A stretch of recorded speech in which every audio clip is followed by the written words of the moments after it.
Good evening and welcome to Spark of Light Spiritual Chat Show. My name is Alice Trevorrow. I'm a spiritual medium and psychic. And tonight we have two lovely guests on the show. We have Rob Gutro, who is from America. And Rob is a spiritual medium. He's also a pet medium as well. Rob has got award-winning books that he has wrote. I've read one of them. I'm planning on reading more of them as well. They're excellent. He's also a scientist. He's a paranormal investigator as well. And he does like ghosts versus spirits, you know, so he does a lot in the paranormal with that too. And we will be having Rob back for part 2. And that will be Ghost versus Spirit. And that will be next Tuesday at 8 p.m. But tonight we will be planning on actually talking about pet mediumship. And it is a very interesting topic that I'm very keen to just go in a little bit further with Rob tonight. So I'm looking forward to that. We also have our second guest, who is Yvette Cruz. And Yvette is also a spiritual medium. She's an accredited belief coding facilitator. And that is all about healing past traumas and limited beliefs as well. And she also does heart central healing. And it's for adults and also for children, which has worked very well with many, many clients, which we will also talk to Yvette about. Yvette has also helped with the crossing over of our ghosts or spirit friends to spirit world, and she has quite a few interesting stories to talk about regarding this. But again, that will be in part 2. Tonight will be all about pet mediumship, also about the healing as well, that comes forward from spirit world. So I would like to now welcome my other host, and that is, of course, Judith Miller. So hi, Judith. Hi. How are you? How are you? I'm all right. Yes, I'm all right. Yeah. Looking forward to tonight. Yeah. It should be a good night. I'm trying to move out. I've got the sun beaming down through the glass on me, so I'm trying to shuffle around here as to which place is best for me. Well, tonight, as everybody knows, we do go live onto our own YouTube pages, which will be advertised underneath the grid, just underneath there. And we also will go live on Thursday, 8 p.m. on Spotify, Apple, and all major platforms as well. So if you have missed this evening, you can catch up with the audio version, which will be on Thursday at 8 o'clock. But tonight we will be doing both, okay? And we will also later on be doing some readings as well. So please stay on, join us, share as well that we're here, and please subscribe and like our page as well. So yeah, so now I would like to invite our first guest, Rob Gutro. I hope I'm pronouncing that correct, Rob. And I'll just bring you on now to the stage. Hi, Rob. Hi there. Did I pronounce your name okay? Yes, you did. Hi, Alice. Hi, Judith. Nice to meet you. Yeah, it's nice great to meet you, Rob. Yeah, great to have you on your show. It's really great to have you here. I am so interested in finding out a lot more about what you do and where it's all started. But before that, I would like to bring on our second guest, who is Yvette Cruz.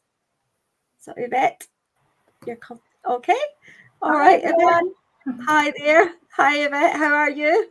I'm good, thank you. Oh, great. That's Great. Now, I know you're quite new out in your journey, Yvette, so it's nice to have that as well and share, what you're doing and also to help you progress forward as well here. So it's great that you are coming on here to do that with us. So the first half I would like to discuss a little bit here about with Rob, because it's important here we talk about why you're on the show, Rob. Okay. Now I know that you connect. We'll talk about the other side of it in part 2 next week, but I know you do connect very well with the animal kingdom. Mm-hmm. Where did all that start for you? Did it start with mediumship when you were a child, or have you always connected with spirit world on both capacities? Obviously, animals and spirit people, they're all the same. They've all got beautiful souls, So where did it begin with you? Yeah, so it actually began when I was a teenager, and it began with my grandfather, who appeared to me and frightened me. And it turned out that my mother had that ability, but she didn't use it. She was afraid of it. Yeah. And she confessed that my grandfather, the one who appeared to me, also had that ability. So it runs in my family. But it wasn't until decades later, 2005, when I had a puppy, a Weimaraner puppy named Buzz, who was 7 months old. When I was walking him and his leash opened, he ran across the street and was killed by a car. Oh, and he reawakened my abilities, and he was, over the course of a year, he taught me many ways that pets communicate from the afterlife, and I wrote them down, and that became the basis for my first book. That's fantastic. Yeah. So it all began with that. So have you got any stories that you would like to share with people? Because as we all know, when we lose a pet, it's heart-blowing. It's really, yourself, I lost mine about 9 weeks ago. So it is very tough. It's tough. So what has your experiences been then with bringing an animal through to someone who comes to you? What has your experiences been? Because I love your books. Your books are very healing. They just, they really do touch your soul. They really do, And I read one of your books. I think it was, I can't remember which one it was. It was, I think it was the first one. And it certainly helped me, even although as a medium, I know soul survival, etc. in spirit world. It doesn't take away the pain, but it was nice to just listen and read what your perspective was on it. Thank you. And I'm so sorry about Cassie's passing. Thank you. I know that I have read psychological studies too about why it's so devastating that when our pets pass, we actually can often grieve more deeply for the passing of a pet than the passing of a person. Yeah. Because we raise them exactly like children. We raise them the same way we raise human children. We educate them, we teach them words, we teach them habits, we teach them to play well with others, we take them to the doctor when they're sick, we take them to school to learn obedience. We teach them how to go outside to go to the bathroom.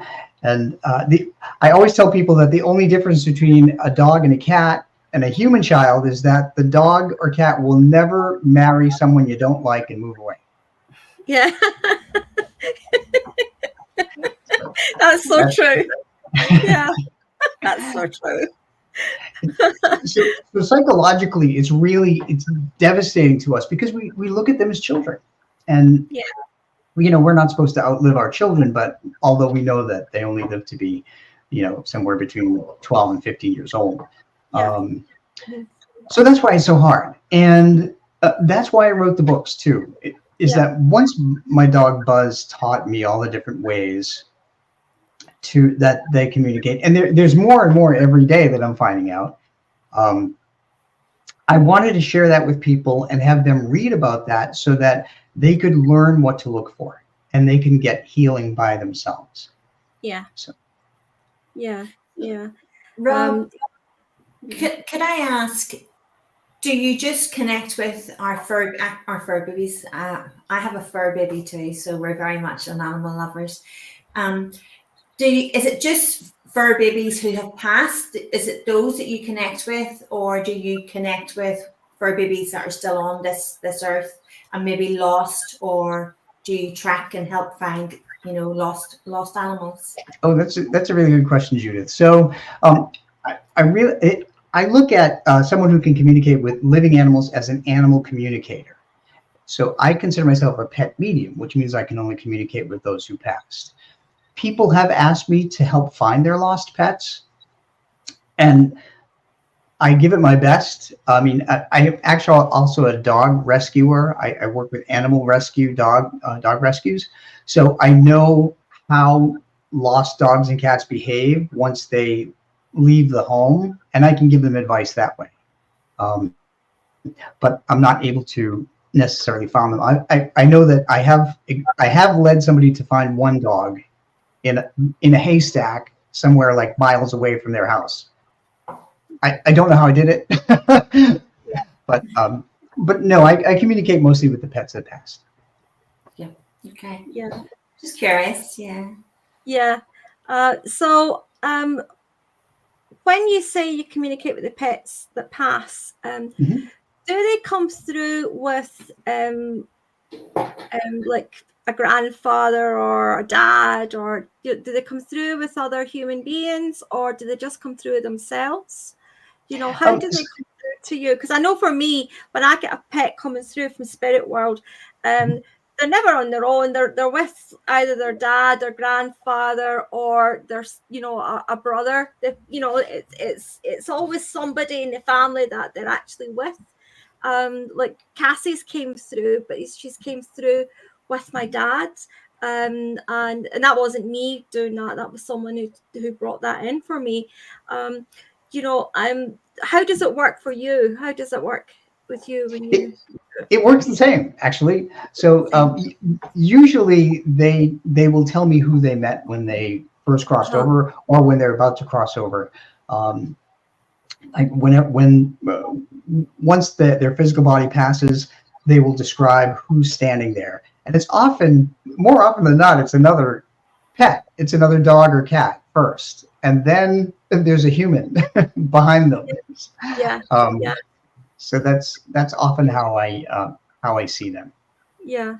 Do you know what I wanted to ask you was, do you believe that before a pet or animal, dog or cat, or do you believe that they know they're leaving us?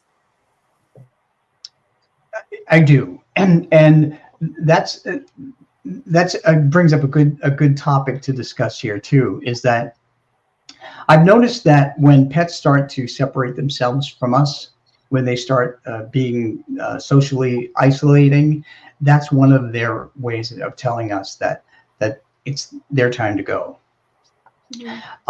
Also, one thing I've learned by connecting with pets is that they choose really how they want to pass. And what I mean by that is that sometimes if a pet parent will go to work and their pet is sick, the pet may choose to pass while they're away.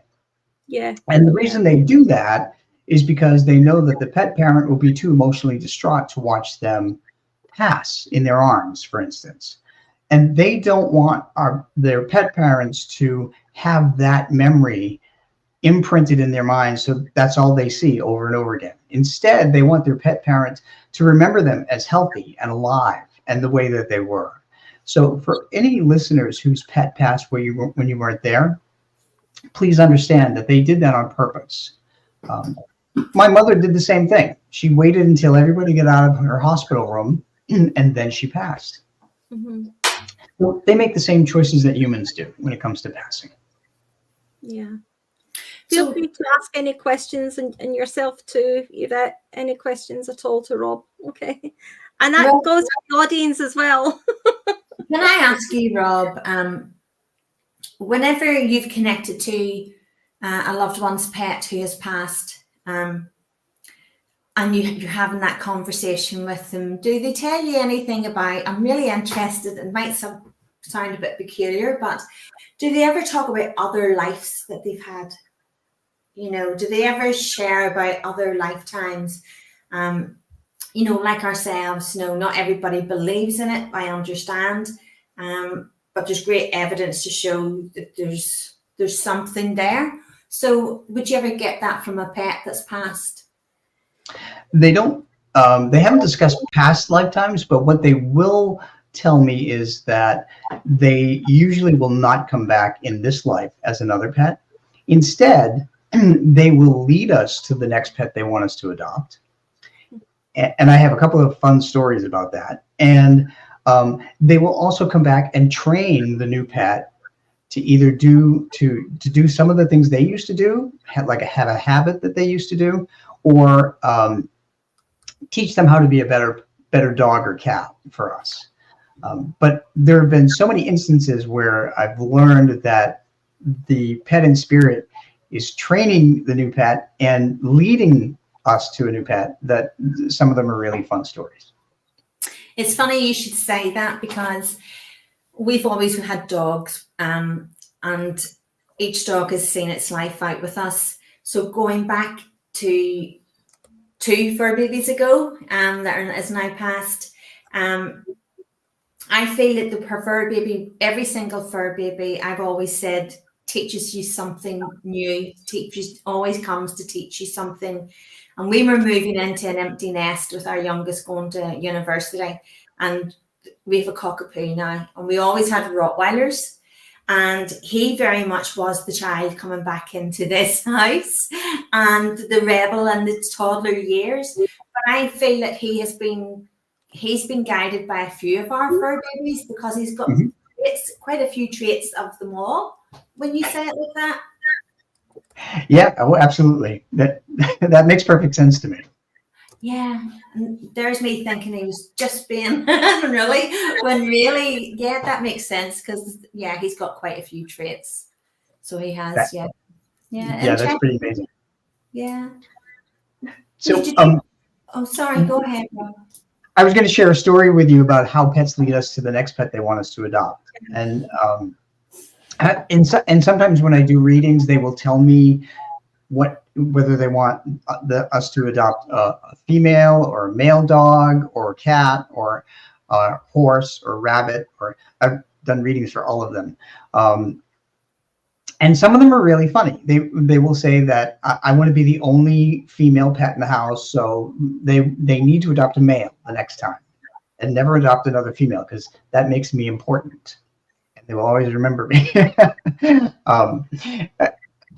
And then there are stories where a woman had shared with me that her dog, she had a dog who passed away, who was black and white, and she did not want to adopt another black and white colored dog.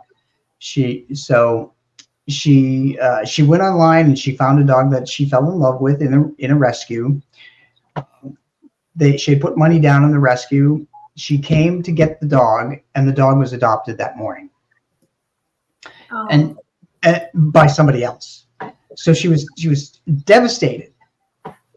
The next dog they brought out was black and white, and she thought for a minute, and she thought, this is not what I wanted to adopt, but she fell in love with the dog, and she wound up taking the dog home and adopting the dog. So she wrote me and she said, why would my dog in spirit lead me to a dog that looked like her? And I said, because your dog wants you to remember that she's still around, even with your new dog, and she's helping your new dog fit in with the family. So that made more sense to her. Yeah. And do you see, now you said that, we only ever had one female dog. They've always been males, especially. Yeah, The female was the first family dog we had, and then they've always been males after that. And actually, she got jealous. She was the only dog that got jealous if there was other attention going on around her. Perfect. I totally get that. So I do, yeah. So our fur babies are being, our female is controlling which ones we get. Yes. Interesting. What about you, Alice? What about you, Yvette? Yeah, well, for me, our last dog was male. Ben was male, and so was Rory. That was a male dog as well. And Brandy before that was a male dog. But then we had Lady. That was a female. But just now we've got a cockapoo, Mia, and she's just an absolute delight. She's beautiful. But we had Mia and Cassie, but terrible grief that Mia has been going through. And only animal lovers would understand that, because she's still going up and down with it. And just like myself, I'm still going up and down with it as well. Some days she seems like she's coming back to normal again, and then other days she stops eating, she becomes a bit withdrawn, you've got to really put more attention there on her as well. So do you agree with me? Animals do grieve. Would you agree with me on that? Oh gosh, yes, absolutely. And when their sibling passes, they really go into a deep state of grief, and that's when they need more time with us. Yeah. To help them get through it. Yeah. When we had two dogs pass in 2020, our Weimaraner Dolly and our dog Franklin, and they passed within 5 months of each other. Franklin was 16 and a half, Dolly was almost 16. And our other dog, Tyler, a small dachshund, was bonded to the Weimaraner, and he was grieving deeply. He would just be not himself. He would be miserable and he wouldn't be as engaging. So I spent extra time with him, and that's what we have to do with our other pets that are still left behind. Yeah. It's just giving that enforcement, isn't it, of more love and keeping them busy as well. Of course. Any other stories about pets coming from the afterlife? Any other? Oh gosh, I have tons of stories. I love stories. Yeah. So something. we've talked about how our loved ones are waiting for our pets, and one of the stories that really gets to me is that when my dog Dolly was about to pass, she had at 16 she suffered a ruptured disc, and she couldn't be surgically operated on, and it immediately made her paralyzed in the back. She couldn't walk, and we knew that she had to cross over the next day. She was almost 16 for a Weimaraner. Those are 75-pound dogs. So, and she let me know. But that the night that happened, I slept. I laid in the kitchen with her. She was on the bed in the kitchen with our dachshund, who was bonded to her. Every night for a year, by the way, we would do that. We would go in the kitchen. We would wait till she fell asleep, and then we would go in the bedroom, and I would carry our dachshund into the bedroom and let Dolly sleep in the kitchen. Well, that night at 3 o'clock in the morning, she woke up, and she wouldn't, and she stood up as much as she could with her front paws, and she kept staring at one part of the kitchen. And I was trying to get her to lay down, but I finally looked over at that part of the kitchen, and standing there was my mom and dad, who had passed, and our friend Ed, and our 3 dogs, including Franklin, the one that had just passed. And I knew that they were waiting for her, and they were trying to tell me that she would be okay. And it was gone in like 3 seconds. And the next day, I sent a text to my my friend Ruth Larkin, who is the Beantown medium in Boston, and I just told her, I said Dolly passed, and she said, well, Rob, your parents were there waiting for her, and she said there was some guy that I don't recognize, some guy in his 30s, and there were 3 dogs, and she lives hundreds and hundreds of miles away from me, so she doesn't know anything, and she saw the same people and the same dogs that I saw. Yeah. So they are definitely there. Yeah. True confirmation. Yeah. Yeah, she did. Yeah. Mm-hmm. But I can tell you, so I can tell you stories about what kinds of signs that our pets will give us. Yeah. So you may hear audible sounds like barks and meows. They always sound like they're coming from another room because it takes so much energy. Right. Yeah. We heard Franklin bark, and a gentleman conveyed that he had his horse passed away, and he was feeding his other horses in a barn 2 weeks later, and he heard the distinct whinny of his horse that passed outside the barn, so loud that he had to drop what he was doing and go out and look, and there was nobody there. Mm-hmm. You may see them as a shadow. You may see them as an actual visible image of themselves, but it takes a lot of energy to do that. That's why they appear as shadows. As shadow figures, it doesn't take a lot of energy to appear as an outline. Mm-hmm. I always explain to people that if you think of a light bulb on a dimmer switch and you turn it all the way down, you can only see the outline. Yeah. That's basically what it is with low energy, with spirit trying to visit. When you turn that up, you can see them in full color. Yeah. Yeah. So they may lead you to another dog or cat that looks like them, either on TV or, or walking out. They also influence birds and butterflies and other animals in nature to behave oddly, especially around birthdays, anniversaries, and holidays. Mm-hmm. So those are just some examples. Yeah. Rob, have you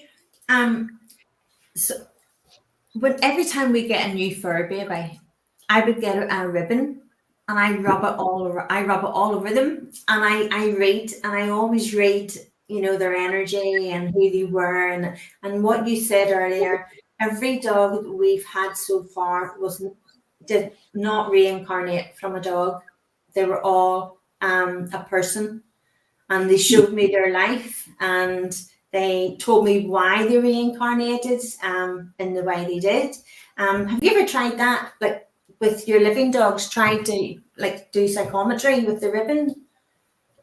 No, I have not. We have dachshunds, and they're pretty stubborn, so they're challenging on their own. We have a cockapoo, and this at the moment, and when we rescued him when he was 4 months, but the people we rescued him off didn't tell us he had pneumonia, so it took over a year to treat him and to keep him in and out of Fur Baby Hospital. But I would do a lot of healing, and he would not let you heal him. He would not. He wouldn't let you put the crystals on him. He was just so stubborn that I don't know why, but for some reason he got so excited when he seen he was going to the vets, and I'm thinking it should be the other way around. Yeah. But over a year we treated him for pneumonia, and he's 2.5 now, and now he's doing brilliant. But he was very stubborn in his nature, in the sense that he wouldn't allow you to try and give him healing. He just wouldn't. Wow. So they've got their own personalities, haven't they? Oh yeah. They sure do. Yeah, absolutely. I understand what you were talking about visually seeing an animal. It was actually last week. You know how when you're kind of in and out of sleep, you're in the midst of that cusp, and our Mia comes to bed with us. She sleeps in the bed with us. And she's great. You wouldn't know, but she doesn't even annoy you. She's just a wee darling. She really is. And I seen what I thought was I could see her white tail, and what I thought was her jumping off the bed, because I could hear jumping off the bed and then starting to walk out the room. So I was trying to come to, and I said, Mia, where are you going? And then the next minute I got licked from behind me, because she was lying behind me, the top of my pillow. Top of my pillow. And I was like, oh, but I believe it was Cassie.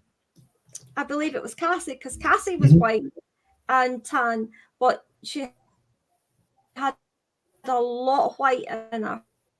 She was a Springer Spaniel, and I believe it was Cassie, because I even felt the weight going off the bed, and I could hear the drop going on the floor, and I could see the white tail, and I could see walking out the room.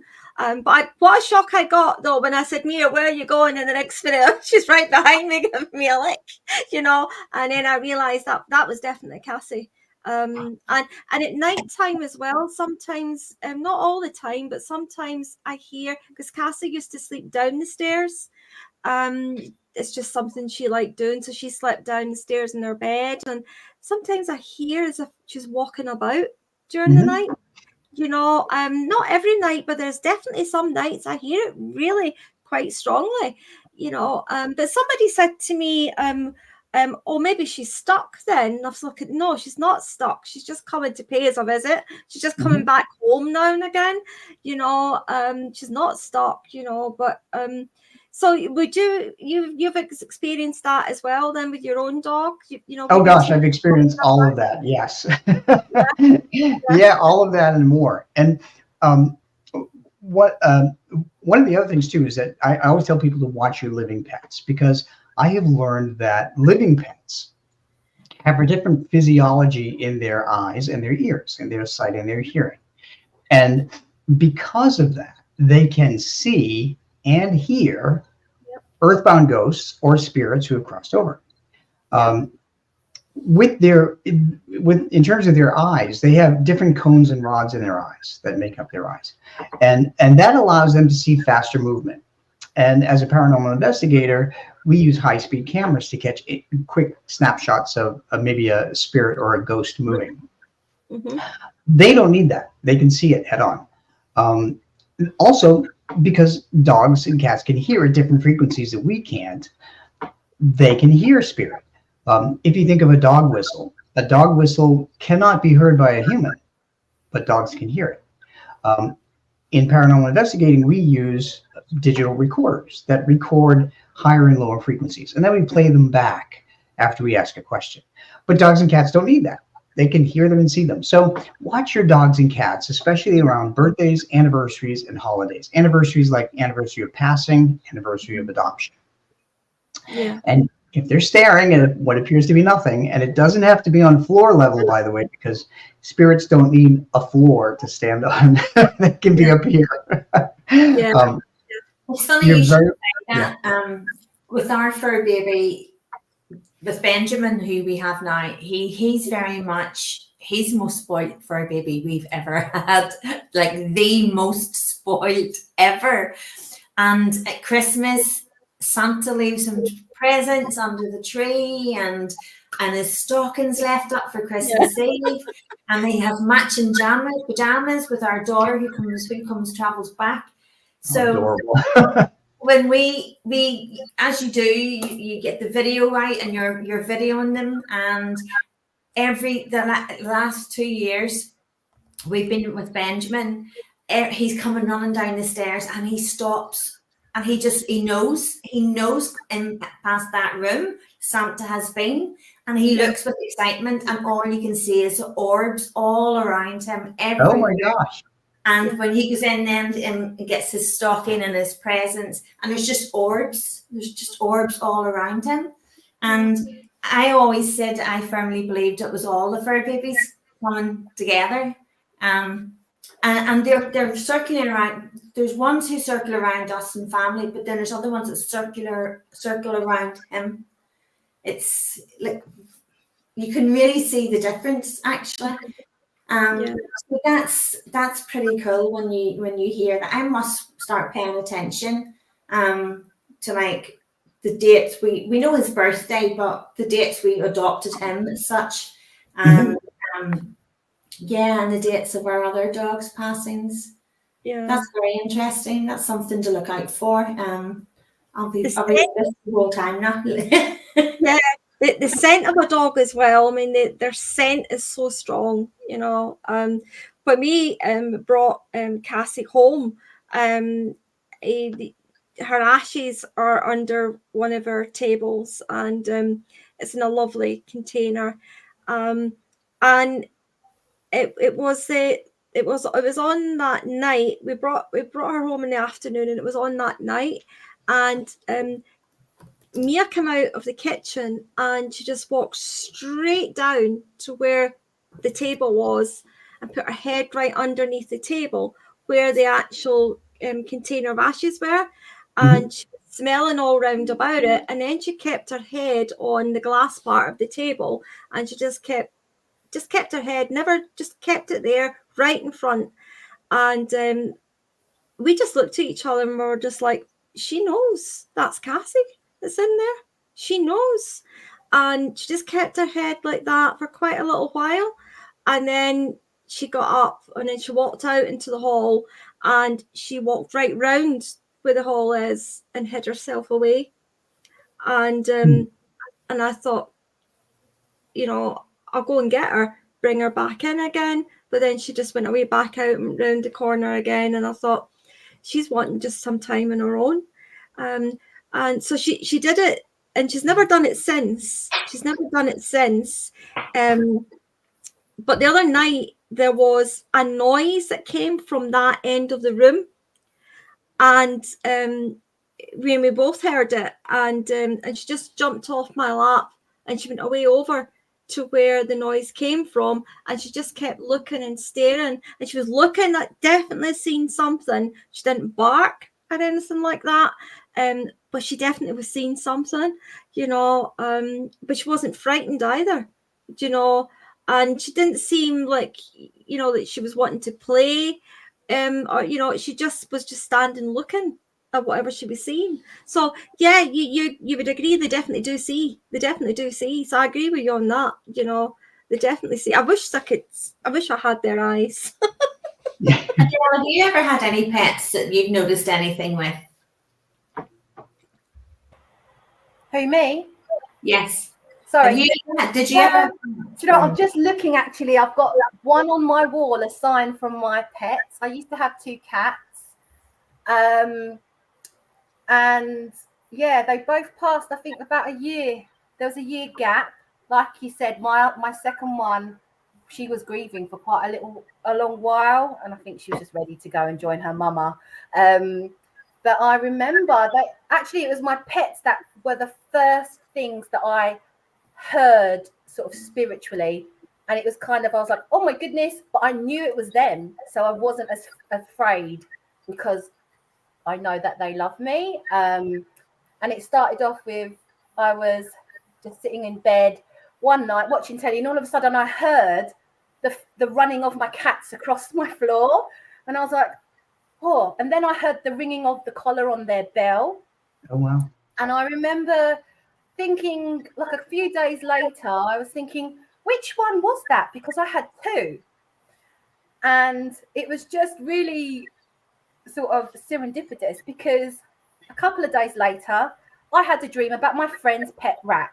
I didn't know she had a pet rat, but this rat had come to me in a dream, told me its name, and I was like, this is Lauren has a pet rat. So I rang my friend the next morning. I said, Lauren, I've had a dream. Did you used to have a pet rat? And she said, yeah. I went, his name was something like Scabby Scatters or Scabby. And she went, oh, his name was Scabbers. How did you know that? And I was like, this rat came to me in a dream, and he's in your house coming to say hello, apparently. Wow. And we were having this conversation, sort of going, oh my God, your pet rat comes to visit you. That's so beautiful. And at the exact same moment, I spotted on my wall, whilst I'm on the phone, a wet, do you know when there's a leak from coming from the above apartment, and it left like a wet patch on the top of the ceiling. And I was staring at this whilst I'm talking to my friend on the phone, talking about her pet rat coming to visit me in the dream to tell her that she's scratching on the walls or something. And I was like, oh, this wet patch looked like my cat, one of my cats. And I was like, oh my God, they were answering when I'm asking which cat is it? It was Flick. So I sent a picture to my friend whilst I'm on the phone to her. I went, can you see that? Can you see that looks like a cat? And she said, yes. But in the end, she could actually see another cat. And when I could finally see the two cats in this sort of really weird blob, one looks like each of my cats. And I was like, they're telling me it was both of them. And to this day, it's been about 2 years, I've not painted that wet patch because that's my little portrait. That's my little portrait of my babies up in my room.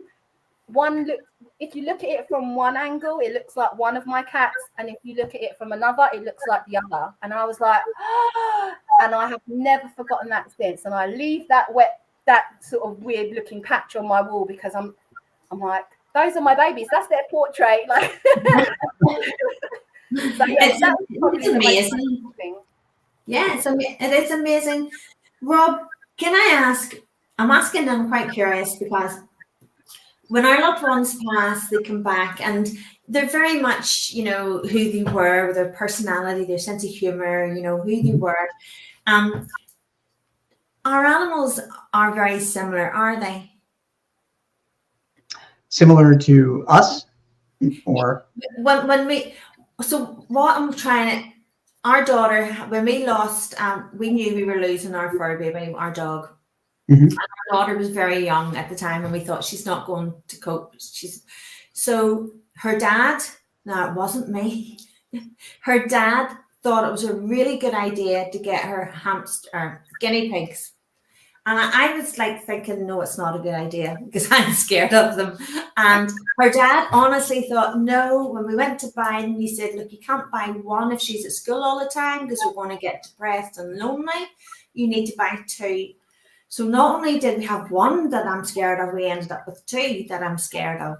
So the rule was they're not allowed out. They're not allowed. She used to let them run around and put them in a ball and I call them fur balls because they really, really scared me. I'm really nervous and scared of guinea pigs. They're like rats, what you were saying. They're like rats. And they just scared me. And she lost, a couple of years later, she came down, one had passed.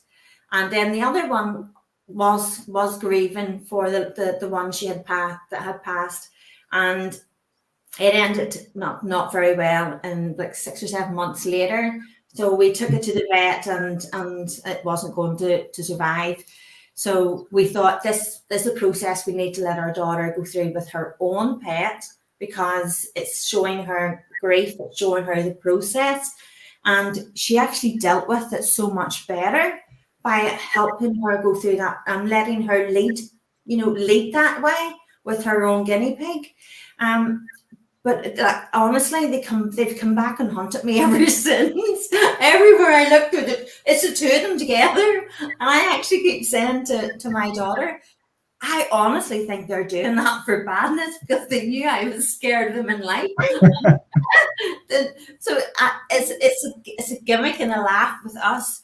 But at the same time, when you talk about animals and they're passing over, have you found it that it's easier to let children go through that process with their pet, as in it's their pet, let them lead that way and be supportive to them? Yeah, we all need to work through the process, and that includes your other pets too.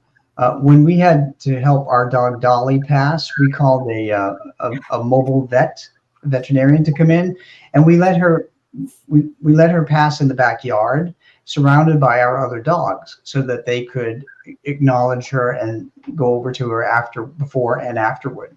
And that actually helped them work through her passing, I think, a lot easier. So yeah. You did that with Cassie, didn't you, Alice? Yeah. Yeah, it was Yvette that actually said, bring your other dog along, and she needs to be part of this. Because I was lying on the floor with Cassie in the vets, and I just talked her through the whole process. And Mia sat with her dad, on the chair, and she watched everything. And after Cassie passed, she was brought down to smell Cassie and just to be around her during that time. And she's never, what the vet said was it will stop her from going on a hunt at home looking for her, because she knows exactly what's happened to Cassie, and she's never went looking for her. But apparently, if you do that and then come home, then the dog will just, where's the other one? So we were advised to do that. Yeah. So I have I have a cat story that I would love to share. Because we haven't talked about cats, and I feel bad that we. No, I know. So one of my fourth book is Pets in the Afterlife, 4 Messages from Spirit Cats. So it's only about cats. I give them equal time. And in one of the chapters, I call it Lucky Lou's Adele message, because this pet mom named Tiffany wrote me about her cat, Lucky Lou, and she wanted to know different things, like how is he, who's he with, anything that I could tell her. And what Lou said to me was, "Hello from the other side," and I thought, okay, that's a song by Adele. So I wrote her and I said, although I purposely wasn't quoting Adele, that's what Lou said to me. That's what happened. And she wrote me back and she says, "I love Adele." And she said after I read your message, I had to take my kids out to play. So we got in the car, and I never have the regular radio on, but when I fired up my car, immediately the first song that came up was "Hello from the Other Side" by Adele. Yeah. And she knew that Tiffany, Lucky Lou rather, was in the car with her. Yeah. And she just thought that was amazing. That's so good. Yeah, songs hold powerful messages, and I know from analysis, our loved ones will maybe give us the name of a song that we listen to a lot that means something to us, and I suppose it's the same with our fur babies. They're around us a lot. They know what we like and what we don't like, and ways to get our attention from spirit. They absolutely do. So it turns out that cats absorb a lot more information than we think they do. There was a study that came out last summer that actually said that cats absorb many more words than we think they do, and our actions and so forth. And that's really true. And there was another reading that I did. I think this one was also for a cat. And the cat kept talking to me about Taylor Swift. Now, I listen to 80s music, so because I'm old, but you're only as old as you think. I know who she is. Nothing. I love the 70s and 80s music. Yeah. Okay, great. Well, we're kindred spirits then. So the cat came through and kept repeating Taylor Swift, and it was over and over. And as I went through the reading, asking these questions, the cat would come back to Taylor Swift, and I said, "Oh my gosh, what is with Taylor Swift and this cat?" So when I sent the reading to the woman, she wrote me back and she said, "It's so funny that you mentioned this, because not only does my daughter love Taylor Swift, she resembles Taylor Swift. And every day when she came home from school, she would take the cat up to her bedroom, close the door, and play nothing but Taylor Swift." I love it. Isn't that crazy? Yeah. Talking about your books, I know you have got Pets and the Afterlife series. You've got that, and you've got series 2, 3, and 4. And I see what you've said: messages from spirit dogs, messages from spirit cats. So that's a whole series there that that all gets bought then individual. Is that correct, or is it in a Oh yeah, box? you can read them. You can read them individually. You don't need to read all of them. Yeah, I've bought one, but I will though, because I really do like them. I do like them. They're very good. The next one you've got, I haven't seen this one, on a medium's vacation series, and you've got Ghosts of Ireland on a medium's vacation. Yeah, Ghosts of a Birdcage Theatre on a medium's vacation, and Ghosts of England on a medium's vacation. Now that sounds really interesting. Yes. So what is that about? Well, it seems that whenever I go on vacation, I actually go on vacation. I have my guard down and I go to relax. Yeah. And that's when all the ghosts start talking to me. Yeah. Yeah. Because I take a travel journal, I write down every place I visited, because I like to blog about it in my personal life about travel. It winds up being the basis for a book every time. And whenever I encounter an earthbound ghost, sometimes I can sketch them out. And so you'll see sketches in my books as well. I don't do that with pets, because when people send me pictures of their pets. And you'll find a pet picture, by the way, in every single chapter. So you know the pet that is talking through me. But yeah, so I went to England, Ireland, and the Birdcage Theater is in Tombstone, Arizona, here in the US. And it's one of the most haunted places in all of Arizona. Is it? Yeah. Ooh. Never heard of it. But I've heard of Arizona, but I haven't. I'm not good with geography. Oh, that's okay. So the way I wrote these books is so that if anybody wants to travel, say to England or different parts of England, and it covers a whole bunch of different cities and towns, or Ireland, I wrote them for people who are interested in driving around and visiting these places. And then you can read my personal experiences with a ghost that I never knew existed before I got there. Yeah. What ones did you discover in Ireland? Yeah. Yeah. Over Which my ghosts? Oh gosh, I met so many. Did you go around Ireland? Was it down the south of Ireland, north of Ireland, both of Ireland? You know, I drove all the way around, from Dublin all the way to Galway, down to Cork, and all the way back to Dublin. Oh, right. Down in the south of Ireland. Right. Yeah. I'm in the north of Ireland. But yeah, okay. I'm going to Cork.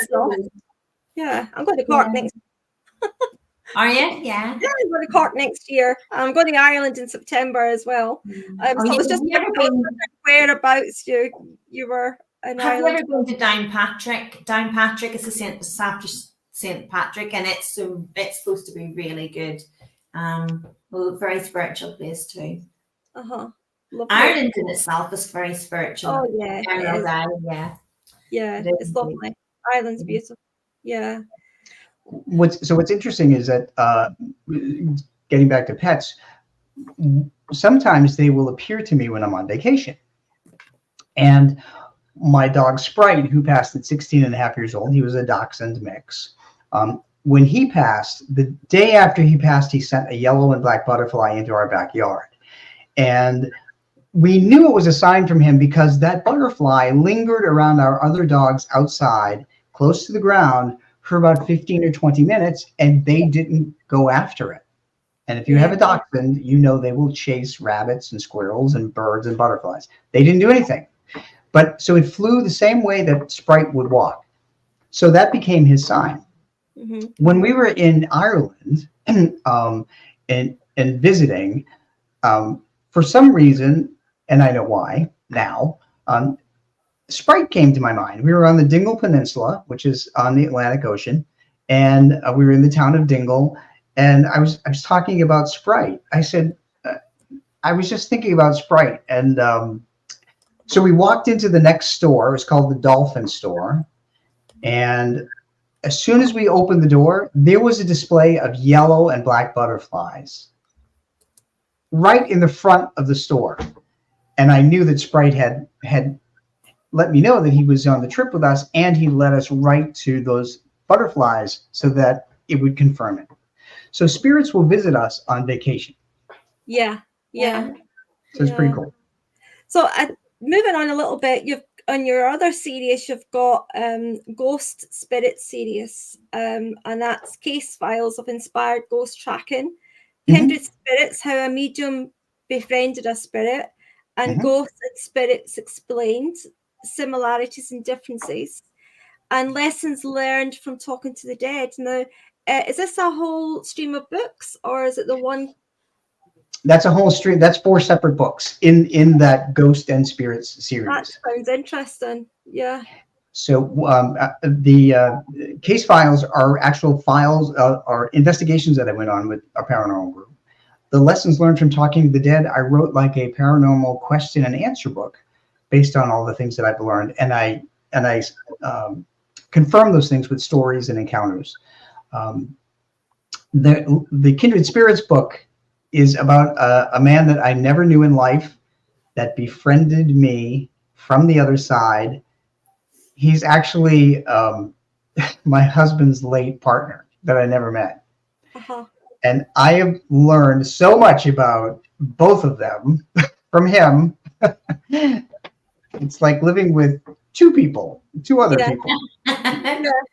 So, you got one that tells all the secrets. Yeah, and it's not the living one. Yeah. That's nice. Yeah, it's nice. Yeah, that's lovely. Yeah.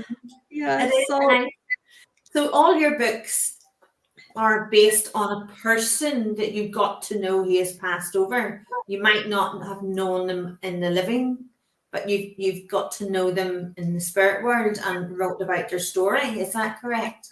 That's just the Kindred Spirits book. Okay. Yes. So, but all the other ones are either earthbound ghosts on paranormal investigations that I've helped cross over or encountered, or spirits. Like when my dad passed away, he helped me prove to my family, my mother and my brothers, that he was at his own wake and his own funeral with a handkerchief. So that's an interesting story. Yeah. So there are other stories in there too by spirits of loved ones, like grandmothers and aunts and so forth. And Now you're a scientist as well. I am. So tell us a bit about that then. What kind of scientist are you? So I'm a meteorologist, and so don't blame me for your weather. But you can give me credit when it's sunny out. So as a scientist, it's important for me to actually prove everything that I get, which is why when I do the vacation Ghosts on a Medium's Vacation series, I go home and I try to figure out the identities of the ghosts that I met. And I'm able to do that for the most part. So I also explain everything in terms of science. And that is that the law of conservation of energy states that energy can't be destroyed. It can only be transformed. And as living people, we have energy within us. So I found that it couples with our memories and personality and the knowledge of this life. And then we choose where we go. We can either cross over into the light, and I call that a spirit, or we choose to stay on Earth, which is not a good idea, as an earthbound ghost. No. And it's usually in a location that we're familiar with or where we died, like a hospital or prison or battlefield or something like that. Yeah. Oh, I used to see an awful lot of that when I worked in the hospital as a nurse. I used to see a lot of earthbound ghosts, in the hospital. Yeah, used to see a lot of that. In fact, one night in particular, it was myself and one of the other nurses, and I can remember it was I think it was room 5 at the time, and there was nobody in that actual room at all. It was the only one that was empty. But both of us seen this, which was quite funny now when you laugh about it, because the nurse I was on says to me, "Did you see that man in a wheelchair going into room 5? I thought that was empty." And I said, "It is empty." And he says, "Because there's no name up on the board." I said, no, it is empty. There's nobody in room 5. He said, yeah, there is, because I just seen a man, he said, in a wheelchair going into room 5. And so I goes down and I opens the door. Of course, there's nobody there, you know. And I says, are you having me on? Are you kidding on? And he says, no, and then his face went ashen white. And he said, no, I'm telling you now, I seen a man in a wheelchair going into that room. So he goes away and he's looking as well. He's going into because there was a toilet there as well. He's in the toilet looking. And then he went, oh, that is really bizarre. That is really bizarre. Do you know? So that was fine. And then later on during the night, did the buzzer not go off in room 5? Did it go off in room 5? Yeah. And there was nobody in it. There was nobody there. You know. Well, he was still there as a ghost. Yeah. So we told the story, you know, when we were doing the handover in the morning, and lo and behold, that became a regular story. And not all nurses got it, but just certain ones would get it. Do you know, where the room 5 buzzer would go, or they would see this man in the wheelchair. And we had to look back a little bit as to who was in there. And we figured out who it was. And actually, it was a gentleman who was homeless, who came in to be with us, and had been in for a good six weeks. I've been a safe place for him. Yeah, and that was like his home. He loved it there. Yeah. And he was getting transferred into a hospice, and it never happened. He passed away in the hospital. You know. Wow. So you do get stories of that. It's touching. It's really touching to know that was a safe place for him. That was something that he loved and it was comfortable. And I actually, for my partner's birthday, I booked him over here. We've got the Titanic Hotel, because the Titanic was built here and up the road from where I live. And part of the old drawing office and all is all original as part of the hotel. And we went out with something to eat, and we stayed at the hotel, had something to eat, had a few drinks, and celebrated his birthday, and went to bed. And I woke up with really needing a drink of water, and I happened to look down, and there was this very small man with the wee jacket and the dirty face and the big cap, and he must have been a shipbuilder. And because back then so many died, they fell or different things, and I didn't give the same response as you, Alice, because I'd had a few gins and I can remember going, no, it's too early in the morning for it to talk. Catch you later. I just smiled at him and went back to sleep. I thought, no, I don't. So it sounds bad that I just went back to sleep. But I think that's where he must have been from Belfast, but he was really small. That sounds really bad, doesn't it? Right, shut up. Well, do you know, Rob, we're come to the end of time now. It's been great to have you onto the show, and I could chat away. Keep going, but I know time's limited for you as well. So I'm looking forward to having you back on the show next week, where we will be talking about ghosts and spirits, with lots of stories that we can share. And Yvette's coming on next week as well, because Yvette's got she's got interesting stories there as well, that she can share with us. And also about it's also about helping a ghost transform, into the afterlife as well. So it'll be really interesting that we can share that. Nadia's not going to be with us. Nadia's going away. She's going away to be with her daughter, and I want to not Nadia. Do you know what? I was just looking at Nadia on the I didn't know Nadia was coming on. I'm off Calabar. Nadia's on the comment box here just now. So. You had some of them gins that I had. No, I'm off. I'm off to Liverpool. Liverpool's really spiritual too. I love the energy in Liverpool. But yeah, I'm going to visit my daughter.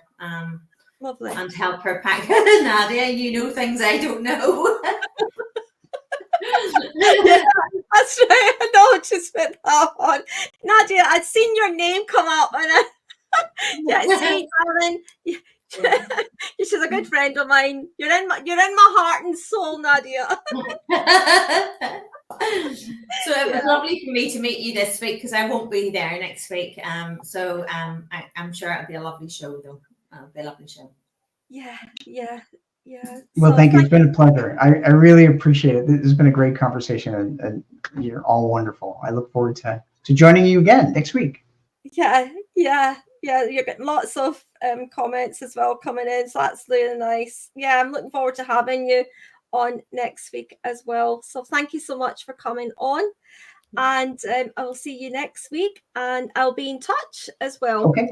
All right. Thank the you. link, etc. Thank you. Have a lovely day. Have a lovely You day. too. I know it's afternoon over there, so Yes. have a lovely day.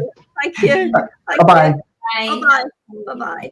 Everybody just stay on now, because we are now continuing on with Yvette Cruz. Okay. Now, as I said earlier on, Yvette is well, you're newly coming out, and it's great to share information, just to get you help a little bit on your journey too. And you can also share what knowledge you've got as well, and what's been happening in your life, and what brought you into spiritualism and working for Spirit World. Now, I know you are an accredited belief coding facilitator. What is that then, for those who don't understand what that is? Explain that to us a bit. So it's a healing modality that I came across and was so mind blown by it that I decided to jump in and train to facilitate so that I could help others. Because I'd initially actually trained in it to help myself, but then I saw how it was working on myself. So I started doing it on friends and family members, and then more people. But basically, it is a modality that if, for example, you have a fear or a phobia or a limiting belief, if there is something that is stopping you from achieving or feeling something that you do want to, like a fear, like, I don't know, you want to go on holiday, but you're scared of planes.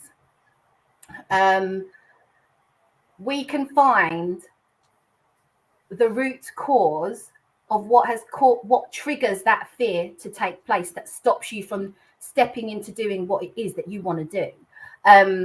And those traumas can come from past lives, they can come from the present life, they can come from ancestral things that you've inherited. Whatever it is, we can find the trauma from the past, we go to that trauma, we heal it, and any negative beliefs that were embedded into the subconscious because of the event that happened, we can override them by coding in new positive beliefs. I hope that makes sense. It's really, really powerful. It was actually created by a lady called Jessica Cunningham, and she spent years learning all the different modalities like EFT, hypnosis, lots of different things. But she actually put the best parts of all of these different modalities into one practice, and it makes it supersonic. It's so powerful. It's incredible, actually. And how does it work? So if I was coming to you for a session, how would that work? It can be all. So what you would expect is I would give you an info sheet. It's all done remotely. You can get a facilitator, sort of find one like local to you and do it. Some do face-to-face, but most of it is done remotely on Zoom. I would just give you an information sheet so you know how to prepare yourself. All you would do was have to come hydrated, so make sure you've had water and know kind of what it is your discomfort is, whether it's, what can I do? I'll give you an example. So a friend of mine said she's always had this fear of stairs, going down the stairs. Mhm. I've known her for years, and every all the years I've known her, she's always white knuckling the wall or something when we have to go down a flight of stairs. And I used to work with her, and it used to make us late sometimes because I'd be waiting for her, like down the steps. But you know, that's what you do when you love your friends. So I'd actually said to her, like, okay, let's do it. Let's find out, where does this fear of your stairs come from? And we did it. We sort of prep your subconscious by doing some tapping. And then we use what's called the human compass, a bit like a human pendulum, to find the answers that are going to lead us to that memory. And it's actually quite magical how it all comes about and how it just works. You just have to trust the process and be open to allowing it to work for you. And we found out that she started getting visions and visuals of teddy bears.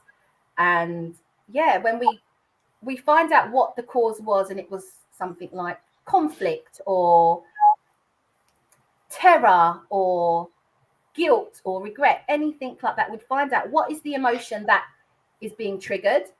And then we found out where that emotion was triggered, the memory, the event. And this event that took place was when she was 5 years old.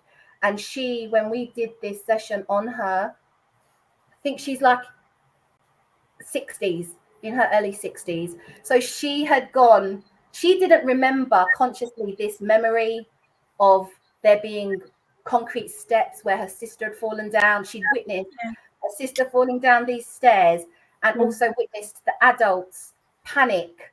So all of that, what she witnessed going on around her, created the belief that stairs are unsafe and that she's going to die.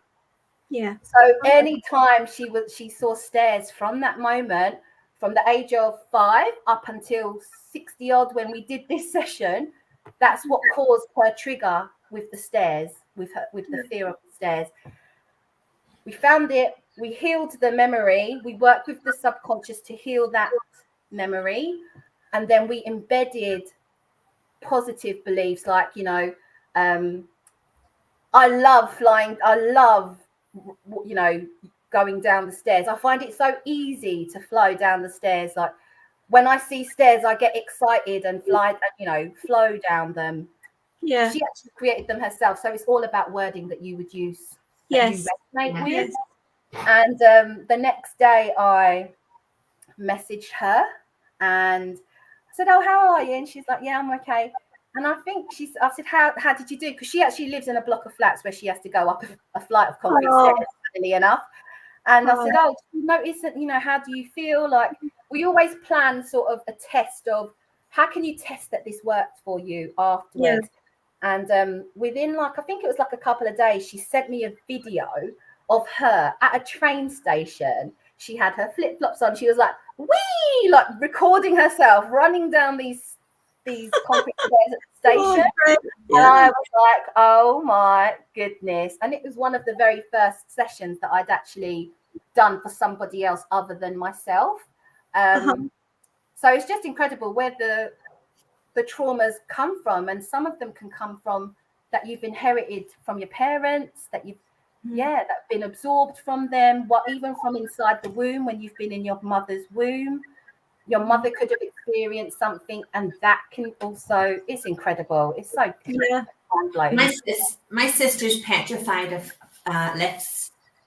When I was having our youngest daughter, I'd just had our youngest daughter, and my partner went to go out for the camera. He'd left the camera in the car, so he went to get the camera to take pictures.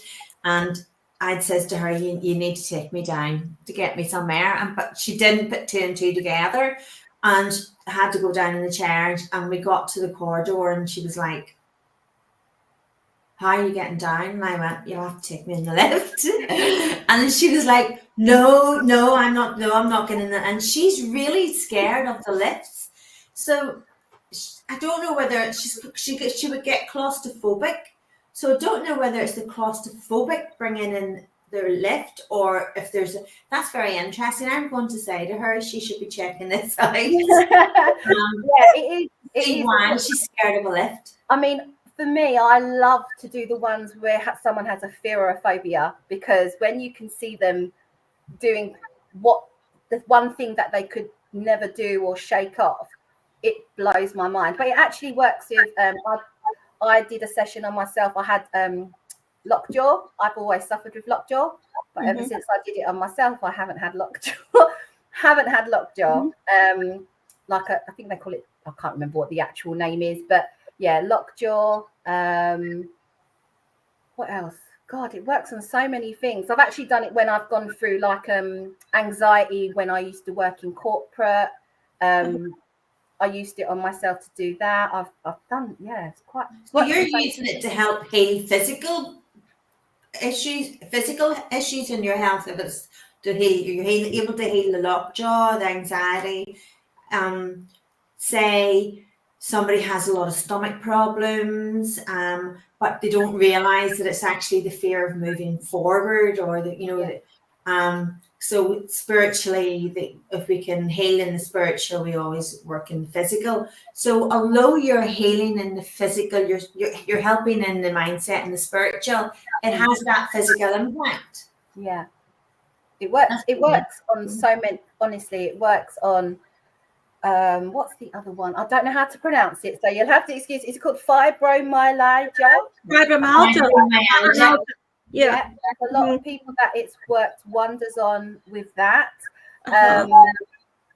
Yeah, it's been out there now. This actual healing modality has been out there now for, I mean, I've been doing it for 2 years, and I think I came across it when it was like out there for a year and a half or 2 years. So it's still getting out there. That actually is becoming a lot more well known. So yeah, it's just incredible. It's well, I can't even describe how many different things it works on. I have a question for you. What would you say would help with psoriatic arthritis? I suffer from that. And the psoriasis. I did have a client who, well, it's not, I don't know if it's the same thing, but she suffered from sciatica. All right, no, that's different. Well, her one, it worked with sciatica. Yeah, she went from psoriasis as well. I mean, at the moment, I've got it really bad all around me. Is it not stress? Does that the skin? Is it not stress with the skin? I don't feel stressed though. I don't feel stressed. Well, I'm more than open to helping you find out, because if there's something causing it, and I've heard psoriatic arthritis.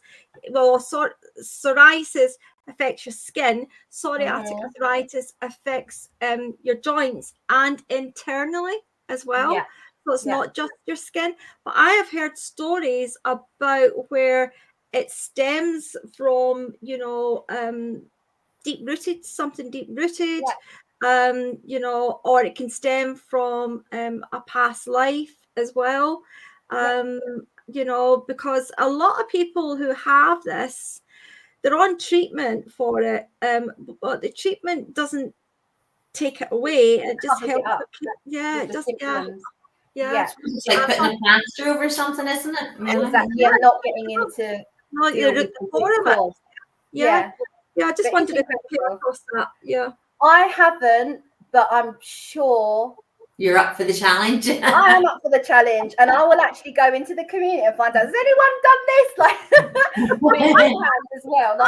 But there's always so many different things that within the community with the facilitators, because it's growing. So many people want to train to do it and get it out there, because it works on yourself. You can do it on yourself, but you can help others.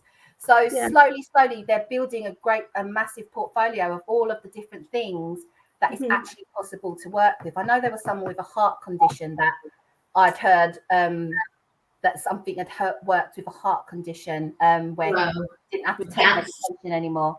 That's pretty cool. If it, like the heart, even sciatica and arthritis, and I think that's pretty cool that you can have that impact. I used to have dermatitis, sort of the skin psoriasis. Yeah. Cleared it, gone. Doesn't come That's back. what Alice is asking you. That's what she's talking about. Yeah. Oh, I thought you said arthritis. No, she's asking you for two, arthritis and So yeah, I've done that with when I had a flare up, I was like, let me try and see if it works with this. Yeah. And yeah, it doesn't come back anymore. If I see a little bit of a flare up, to me, that's a sign that there's another level of healing that is ready to be released. So I'll go in and do another little session. So it's kind of like layers of an onion. Like you get rid of that first big layer, and then you're fine. And you might find a little bit of a trigger, like it might come back a little bit more, but that's just a sign that there's another level of healing, another one that's come up ready. So I believe triggers are signs that something is ready to be healed and dealt with.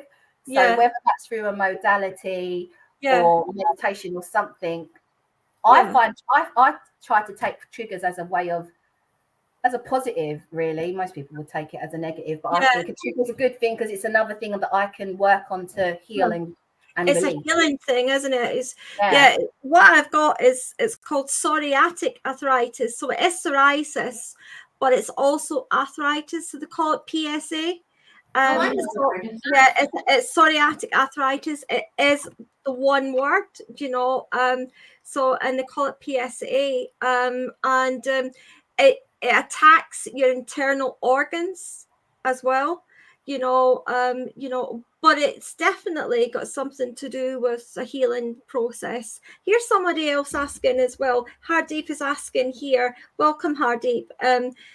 Have you cured someone with a phobia of dogs? Now, I think Hardeep has had a bad experience over dogs. I have a phobia of rats, actually. Yeah. Anything like that. And mice. Oh, Judith, do you want to give it? I struggle with two guinea pigs in a big cage. I've always had a massive phobia of rats and mice. And when I actually worked on myself to find out, where does this phobia come from? Because I kid you not, I've broken every single plate in my dad's house thinking I saw something run across the floor when it was just a little, it was just a leaf moving in the draft. And of course. I threw every plate that I could find and broke them. But that's how bad my phobia is. I would just run.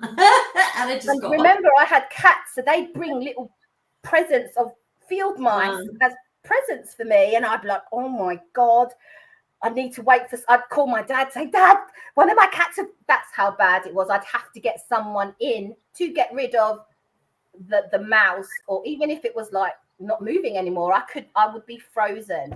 But so have you cured that fear of a rat? I'm going to be completely honest with you. So I cured it to the point where I can see them and I can look at them, and I kind of actually feel very compassionate towards them now. But I would not go there and be like friends and put one in my hand. But there's things called secondary gains. Yes. So it's like secondary gains. I have a belief. So I've cleared the fear of the mice and the rats. So I'm more comfortable around them. Like, I don't break everything in sight if I think I saw one anymore. But I have this, what we call a secondary gain, that my belief of being fearful of rats and mice keeps me safe. Mm-hmm. But I'm not ready to let that one go yet. No. So I have not done that second one, but I'm okay as long as I'm comfortable. Like, if I see one, I'm not having a small stroke anymore. I'm okay with that. Like, I don't need to be besties and have them like sitting on my shoulder. So I'm okay with how the level that I've healed it to. So as Hardeep's asking, you could help somebody overcome the fear of dogs. She's also talking about being a backseat passenger. So again, that's come up too. Yeah, I actually helped someone who had a fear of driving. She had a car she had it and it was sat on her drive. She didn't drive it, I think, for like 4 or 5 years. One session with her, and as I've said to her at the end, so what are you going to do to test it out to see if it worked? Before we even logged out of the Zoom call, she grabbed her keys and said, I'm going for a drive. And then she was like, yeah, she's been she's been the designated driver for every time. She's running everyone to the airport. And yeah, it used to hold her back because she could never do anything without relying on someone else to take her to an appointment or be free to get her from A to B. That one was quite big. So it does, well, for her, she was the driver. But if it works for the driver, I'll bet my money that it would work on as a passenger. Yeah. Are you going to try it, Alice? Well, I'll try anything because I'm pretty desperate with it now, to be honest. Yeah, it'd be really interesting to see what you felt and how it is really interesting because the spiritual side actually comes into those sessions sometimes as well. Whether you believe in the spiritual stuff, like I've had it where my mum, who passed away many years ago, she's come in like to help. It's really interesting, really, really interesting. I love it. I absolutely love it. I'm just, if I move on a little bit, I know that you do heart center healing. So what is this about then? So this is a sort of like an energy healing. Like the heart math. Is it like the heart math? It's a energy healing sort of session, a bit like Reiki, or I think it's different to Reiki, but it's energy healing. It's for you know the energetic body, rather the healing of the energetic body, and it's a modality or a healing, a way that spirit have actually led me to do and use, because previously I have been Reiki attuned. I've also been attuned to Galactic Trio, which are all different types of energy healing. It's just depending on what frequency, like Reiki connects to the life force, I think it is, and my other healing that I did an attunement with is galactic sort of healing energy. But now from those, my spirit guides have sort of shown me and led me to kind of like my own way of doing it. And how it works is I connect with the person's higher self. And this works really well with children, actually, because I will go to, if it's a child, obviously they're young, it's normally the parents saying, can you try and help, my child? But, coming from a place of integrity, I would like to connect to the child's higher self, ask permission from the child's higher self for them to do the healing. They're always normally up for it. I've never had a no. But actually, it's with the higher self that I work with that knows exactly what that they need, like the child. They know exactly what it is that child needs to feel better, to be aligned to their higher self, to be aligned to their highest timeline, to be well. So it's actually with the higher self that I actually work with. And then the higher self can sometimes bring in and call in different ascended masters, spirit guides, spirit animals to come in to help facilitate the healing that's needed. Because we also work on clearing, balancing and aligning the chakras as well, which is really interesting, because I will normally pre-check the chakras before the session. And after the session, I'll check it again after. And the ones that were not balanced or had blockages, they've all been aligned. And it blows my mind. I actually really enjoy doing it with children, but it works for adults as well.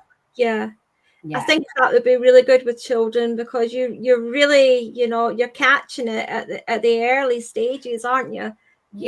Before it really starts getting deeper, rooted and growing. So that's, and you've had some great outcomes with children as well, I take it. Yes. So, let me see. For example, I did Okay, I'll give you my nephew, for example, actually. He's 7. He's always been scared of going off to a different part of the house on his own or going to the bathroom on his own. Like, he's just always, even if you left the room, he'd be like, where are you going? And he'd want to sort of come with you. And I did a session on him. And I just so happened to be actually staying with them, visiting one day. And I thought, I'm going to ask his higher self if he's okay for me to do this healing. And his higher self said yes, did it. All the chakras were balanced, cleansed, and aligned. And at 6 o'clock the following morning, because I did this when he was asleep. So with children, I was going to ask, are the children sleeping when you do that? Yeah. So with the children, my guides have said it's more beneficial for the children if they're resting or asleep. So I normally have to go in when it's nighttime and connect and do that if it's for a child. If it's for an adult, it's very similar to any other, the way you would sort of both set up the same time.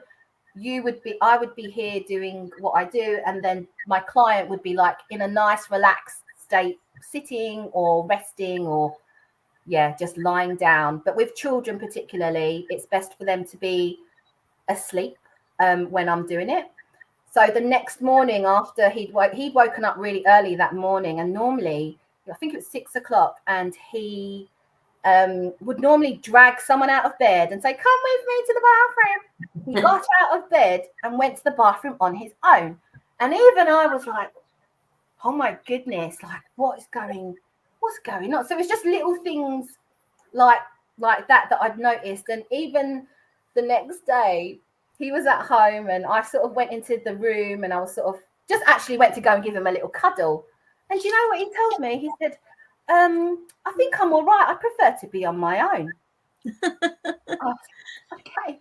Walking away like really happy but brokenhearted inside because he didn't have this fear of being on his own in a room anymore. And I was like, I don't know whether or not to cry or be happy, because my nephew doesn't want to cuddle from me anymore. But I've done it as well on my niece, and my niece is a little bit older. She went, so she's kind of like very typical teen, a nightmare to get out of bed, a nightmare to get ready for school. Very, very, you don't really want to talk to her in the morning. Not a morning person. No, but I'd actually done this session on her, and I think it was a Sunday night. And the next morning, I could not believe it. She got out of bed before her alarm went off. You didn't even have to say anything to her. I blinked and she was ready, had breakfast, and she was like, bye, see you later, going off. I was like, who is she? Who is that girl? Because she has never, ever been like that. And I actually caught up with my sister a couple of days ago, because it's been about a month since I did that with her kids. There's a third one as well I've done it for too. And I caught up with her. I said, have you noticed, she was like, Yvette, I don't know what you did, but there's a difference. I mean, what kind? So, I'm trying to like find out what kind of. Well, I don't want to sound bad or anything. She went, but I'm not telling them off as much. They're so cool. They're like so calm, and they're getting on so well. And it's like, she went, there is a massive difference, because I don't have to go into the room to break up a fight or to or siblings. Have you done that were children's concerned? Children who would have really bad nightmares, they're scared of the children who are scared of the dark, going to sleep at night. You would sometimes children are scared of shadows, like cupboard doors, or doors being open or closed, or children, bedwetting. So have you been able to do a variety of different things with children with this? So far there hasn't been anything like that, because the parents would normally come to me and sort of say, oh, I'm noticing this in my child, like, do you think this, can you give it a go? And I was like, okay, but I set the intention with well, I ask, if the child is old enough and they're aware, like, and consenting before we go into the session, I'll sort of say, like, what is it? How do you, say to them, like, write a little intention. How do you want to feel afterwards? Or do you want to feel a certain way? But I'll always set an intention for whatever is for their greatest good. And if there is something that I know, or, actually I did one for a friend where her daughter, she's been under the weather, and her daughter's got a competition. So she wants, it's kind of like in a few days' time. So other than, the chakras and the alignment and whatever is for her highest good, I also put in the intention there when I'm talking to the higher self. She's got a competition on Sunday and she wants to, feel well enough to enjoy it. Sort of trying to, and obviously the higher self already knows. So she's like, yeah, I know, leave it to me. And I'm like, okay. Like, so the higher self already knows exactly what it is that child needs at that moment in time. So they're the ones that kind of lead me through what they are gonna heal, if that makes sense. Yeah, I'll take my direction from them. Yeah, absolutely. Yeah. That's really good when you think, as parents, you've got children going through school, you might have children going through bullying, you might have children getting like their exams, their GCSEs, even up to A levels or higher. There's actually a big audience for that when you think about it. My husband would love that. For me, not a woman. My husband would love that if you did that for me, because I'm not a morning person. I love that, Hardy. We're putting that in the comment box. Brilliant. Yeah. But it's amazing. It is amazing, actually, when you think about that, how expansive that is. Yeah. In everyday life, in every way. And what's the hardest one that you've came across? Sorry, my fur baby wants out. What's the hardest one you've came across? It's the hardest one. I would say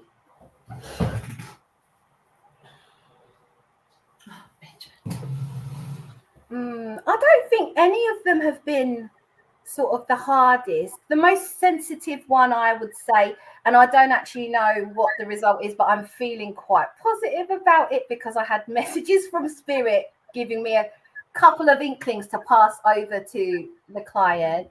But probably someone who was struggling with fertility, actually. And she was feeling very, very down. And I did a session with her. She set her intention. Now, sometimes the client will tell me what their intention is, and then when I'm writing mine, I will sort of base it on that. But even if they don't want to, they want to keep it private, I will always align my intention to whatever is theirs, and for their questions to be answered and met, if that makes sense. And I had this one session, and it was actually pretty mind-blowing because I had been shown a baby, like a grandmother had shown me a baby. This is whilst the healing is happening. Other things were sort of starting to drop in. So a grandmother had shown me a baby. I had asked, is this baby a spirit baby from the past, or is this something to come in the future? And I was told coming in the future. And I was like, okay, cool. And then one of the things that popped up was I'd also been told there's a question, the answer is 3. I'm like, okay. So I kind of remembered it. And when the session was finished, I asked the client, how are you feeling? And she was like, I don't know what you did, but I conked out. That she had passed out the entire 45 minutes, 1 hour session that it took. But she was brought back right as I'd reached out and said, I've finished. Kind of, it was very perfect, perfect timing. And she said, I don't know what you did, but I feel amazing. Like, I was like, oh, good. Like, that's, it's nice to hear that someone feels so positive, like straight after. And I sort of gave her the feedback. And, when it comes to things like fertility in children, it's a little bit of a sensitive subject. So I said, something did come up with a child. I did ask a couple of questions. Would you like to know what I asked and what the answer was, like what I was given? So I told her, and she was like, when I told her the answer was 3 to whatever question, I went, you've got a question. I believe you've got a question that you have been asking. And when I was told that whatever the question that you're asking, the answer is 3. And hers was related to the child, like a baby. So I'm waiting very excitedly for some updates. But she was feeling so much better because and uplifted, and I could really feel her energy afterwards. Like it was so much more calmer and at peace, and it was just really, really lovely to witness. And when I realized, when I saw the baby, I realized, okay, this is a fertility thing. That's the only thing that made me feel a bit like it wasn't that it was difficult, because I just trusted in spirit and trusted in the higher self to deliver whatever it is for the person's highest good. And I trust whatever information or answers or little nuggets, I call them, whatever spirit want to give me to pass over, I'll pass it over as well. Sometimes there's something, sometimes there's nothing. But it resonated. Whatever I'd passed on had resonated to her. So that gave her lots of upliftment. And that was all I wanted, for her to feel better than what she was feeling initially. So, because vibration and energy is so important as well, because if you get down and your energy becomes lower, and, then you get into that kind of rut of, oh, this is never going to happen, then it probably won't. You're creating what you're manifesting, really. So I mean, it's you're really self-prophetizing there, aren't you? Absolutely. I mean, I do know someone, and I'm sure there's many other stories that was told during IVF and fertility treatment that it failed many times, and it was just a case of, we're told, well, there's nothing wrong, there's nothing physically in your anatomy between both of you that's wrong, but it's just not, you're not compatible together in some way, and it's just not happening, and we cannot see where this could lead, because there's nothing we can do to make it right, because there's nothing there that we can see is wrong.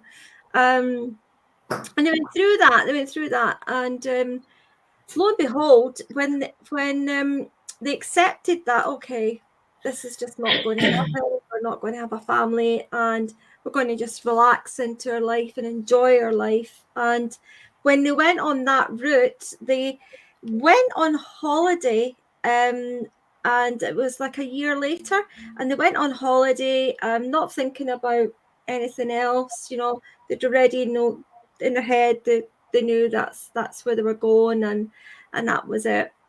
And she came back, and she thought she could be maybe going through the early menopause, but she wasn't feeling great. And she went to the doctors, and she said, well, I'm going through the early menopause. I'm not, I'm going through all the symptoms, etc. And lo and behold, she was pregnant, and she's got a child. She's got I think she's about 6 now, and she's got a child, so but it was when they actually started to get that pressure and relax, and then they just said, well, okay, we've went through everything, we've done everything, there's nothing we can do about it, and they accepted, well, that's just the way it's going to be, and relaxed into it, and they went on holiday. So Yeah, and so the baby was conceived on Tenerife. But it just shows, you know, how much when you take the pressure off yourself, Yeah. how magic things can She be. couldn't believe it. She could not believe it.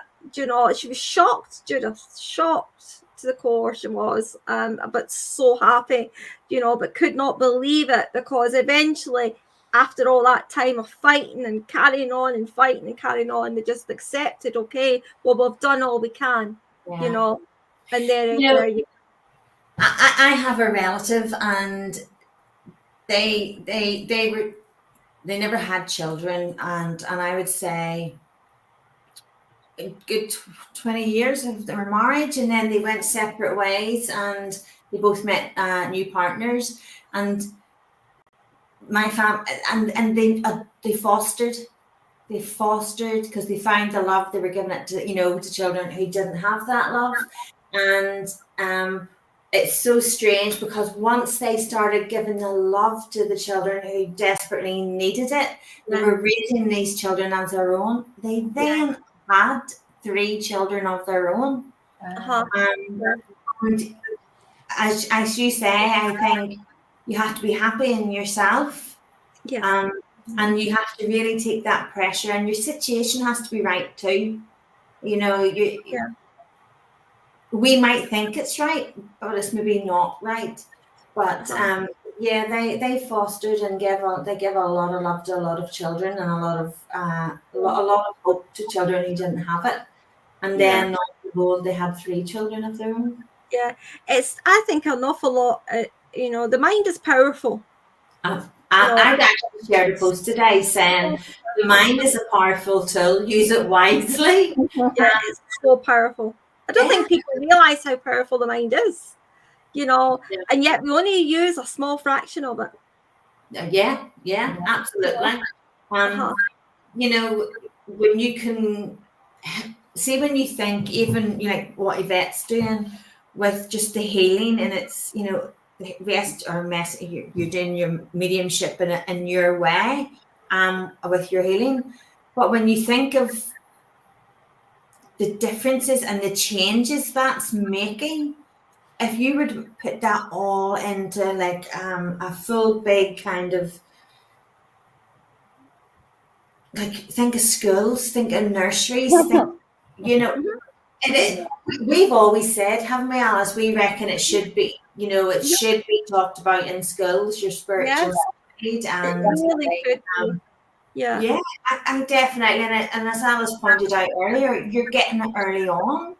Yeah. You know, like my grandson, he used to be really scared of the dark, and I know he's grown up now, but at the time he used to be really scared of the dark, and he would have had bad dreams, and he loves his crystals, and he loves his angels, and I said to him, ask your guardian angel every night before you go to sleep to make sure only allow the good dreams to come and visit, not to allow the bad dreams to visit. And I says, and if you ask your guardian angel that, your guardian angel will stop the bad dreams and only allow the good dreams. And you know, he has every faith in that, and he does that every night. And he's never had a nightmare since. Yeah. Wow. Yeah. It's powerful. It's very, very powerful. Yeah, think of the difference you could make with children's lives. Yeah. I do actually want to create something that is going to help children, whether it's not even just about the healing, the energy healing that I'm doing with them, but I do want to create something that is, I've sort of started getting the little bits coming to me, the little nuggets and puzzles from spirit. So I've been jotting them down, because they're not coming in order. They're just coming in random order, these puzzle pieces.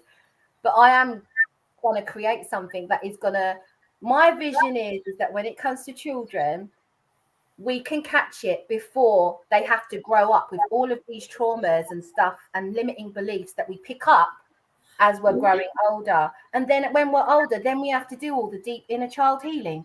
Why not stop it before it comes to that stage, so that children can empower themselves to know how to deal with the little things, like if someone at school has hurt them and they're upset with them, we can find something that's going to help them to learn forgiveness or understanding or something.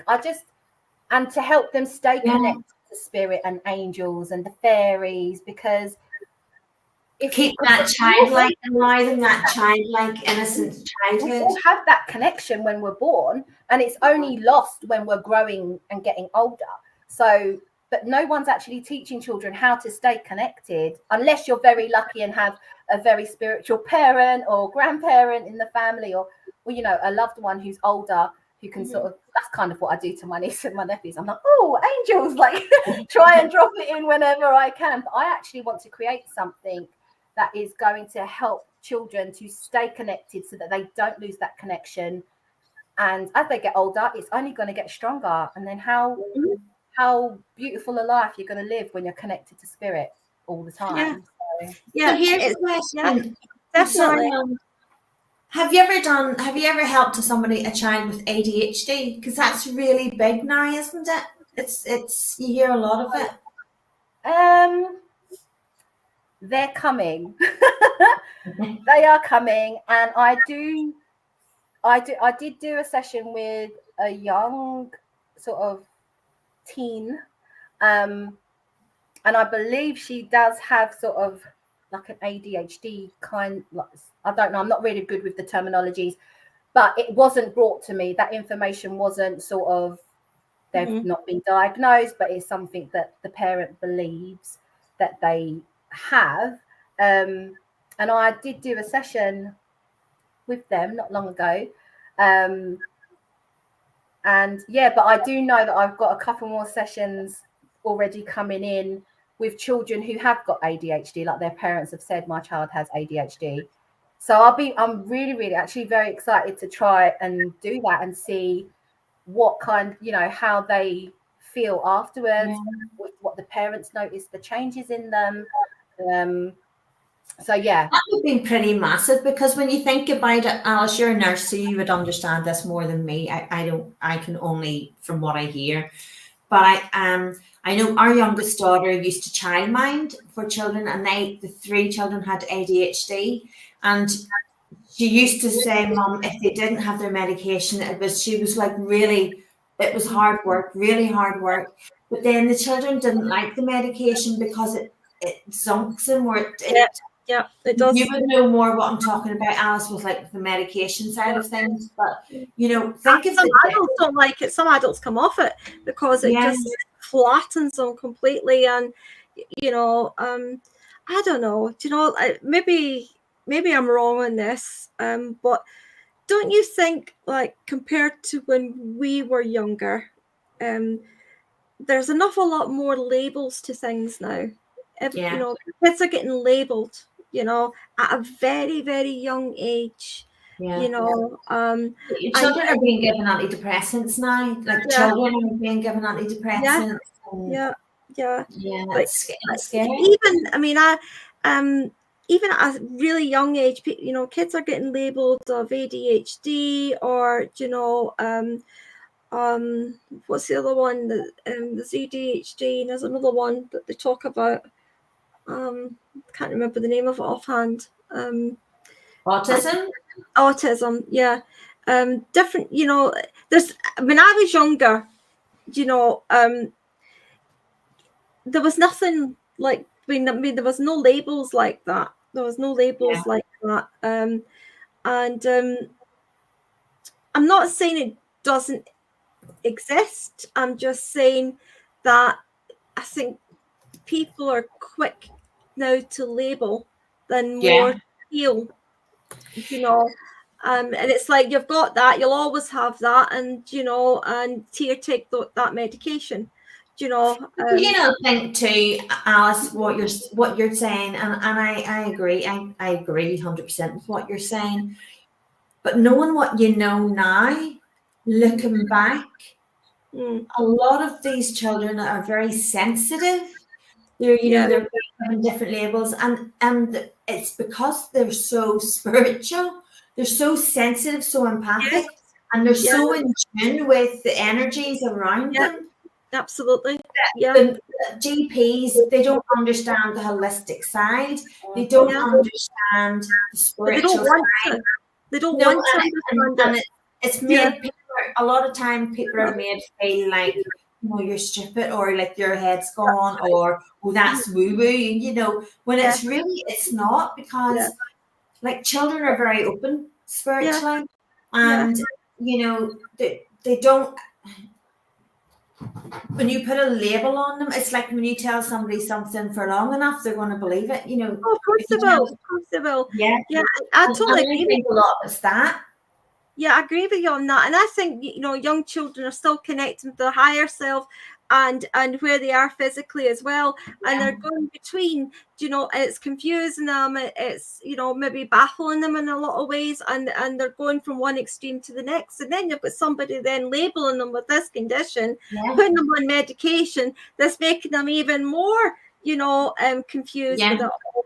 You know, but I just feel that is the road now that we have went on, and I agree with Yvette. I think, you know, if we could get it into the schools, a more holistic approach.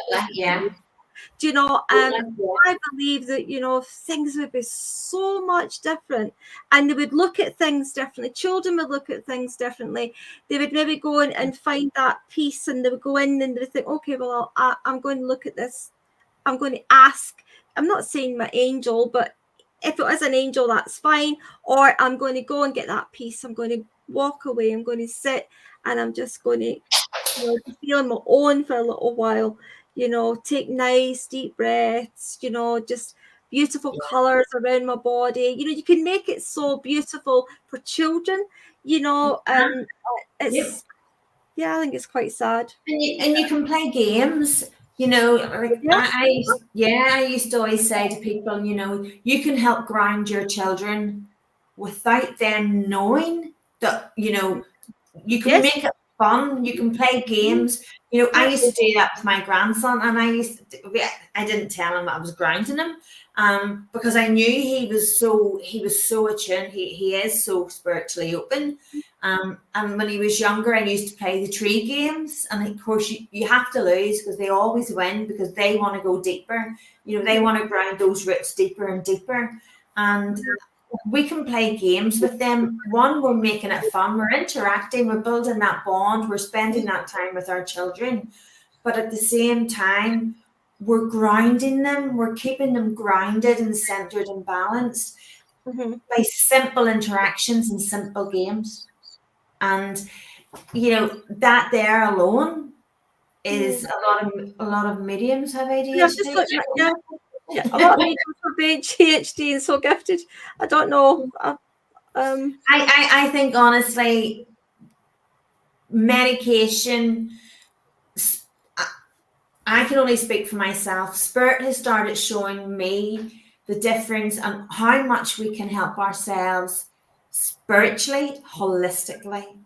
I'm very into like the herbs, the fruits, like kiwis. I started buying kiwis. We had this conversation with bananas, Alice. and I started buying kiwis. And I think I was telling you that I was wanting to buy kiwis, and my partner said to me, "Why are you buying kiwis?" And I was like, I don't know, just something told me I had to buy them. And you know, they hold more potassium in a kiwi than 2 medium bananas. And they're antioxidants, and like, so I've really switched fully to like my oregano herbs. They're anti-inflammatory. They're the strong antibiotic. There's so much in food. There's so much in food. Yeah. You know, even turmeric is another one. Turmeric is really, really good for arthritis. You know? And your stomach. Yeah, it's good for your stomach, which is you would think it wouldn't be, you know, you would think it wouldn't be because of maybe the kind of spice in it, but it actually is good for your stomach. It's good for arthritis. It's, you know, it holds so much. But see, when you think back of like, and I'm going back long ago, before we were even born, you know, people used natural earthbound herbs, you know, to heal themselves, and it worked. I'm not saying 100%, on all occasions, but they, in fact, the Indians they and have Indian medicine tribes, doctors. how, they could turn their hands to anything, and they could heal. They could heal. But then, if you take away a lot of the stuff that children are being given right now, even the mindsets that's been, the society, the way it's building up around children, and the way things has been. Like, if there was a program brought into schools, or even after school, or even for parents to take their children to, like, if something like that progressed and expanded, really, your children's not going to have all these side effects from these medications. And a lot of times children are misdiagnosed. A lot of times spiritual people are misdiagnosed too. Gosh, schizophrenia is one of them. Schizophrenia. Oh, we're on a roll tonight, aren't we, Judas? We've suddenly, like, okay, here we're suddenly. You've started something here a bit. You've got started. Yeah. Yvette, honestly, I really, really do wish you all the success in what you're doing and going forward, because I see that having a massive role in people's lives going forward. Difference and that you can make. And as a parent, if that had been open to me and I'd understood at that time when my children were young, I 100% would have went down that road. Yeah. 100%. Yeah, definitely. Yeah. But Yvette, big fan. Thank you. We've reached our time here. Yep, someone's put something on. What's this? Just reading this just now. What is this? Honestly, Alice, it has been our biggest learning from those I've seen in social platforms. For example, over 50% of ones I've seen and heard on TikTok have said, I don't know what they've said. What have they said? All right. Yeah, here it is. Holistic therapy and turmeric ginger. Yeah, absolutely. Yeah, totally agree with you there as well.